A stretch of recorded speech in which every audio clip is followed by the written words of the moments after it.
हेले गोमाता को पवित्र स्नान कर हलदी चंदन दे फूलमाल दे समस्ते कौन कले गोमाता को आग नंद भवन को आइले नंद भवन तो आसिले पूजा करे कौने ना गोपी मान सब सजवाद होकर आइले केमी गोपी मान ना गोप्या सुकृष्णमणि कुंडल निष्कंठ्या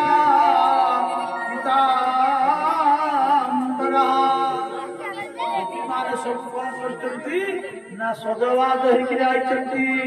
मल्ली फूल मारी कौटी ना गोभारे समस्त मन भितर केमी जल्दी करे यथाशीघ्र जाई नंदलाला दर्शन करी हाथ में कौन धरती ना विभिन्न साज सामग्री धरिक आसी कौन ना हस्तरे घेरी रंगेना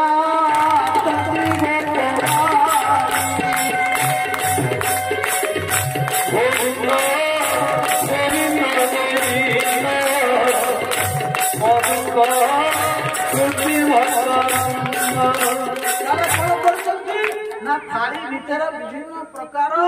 अर्घ्य थाली धरिक आसला बेले खाली आसुच्च कौन नाची नाची आसुच्च ढली ढली ढली ढली आसुच्च ये फूल देती ना गवारे ये मालती फूल कहूँ ये गोपी माने केवे भाग्यवती देख से गोपी मान मस्तक बसबी फूल सब कौन करुच्ची ना छिंटी जाऊँगी ना गोपी मान पाद स्पर्श करने आज जमी कहते आकाश देवता मान नृत्य कर गोविंद उत्सव नंद उत्सव देवता मान कौन कर चलती एते आनंदित हेले नंद भवन रे आज आमे मध्य आनंद हवा समस्ते भगवान को नाम पढ़ा बोले कृष्ण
प्रणनाथंकर आदि जन्म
गोपी माने कौन कर नंद भाव आनंद कर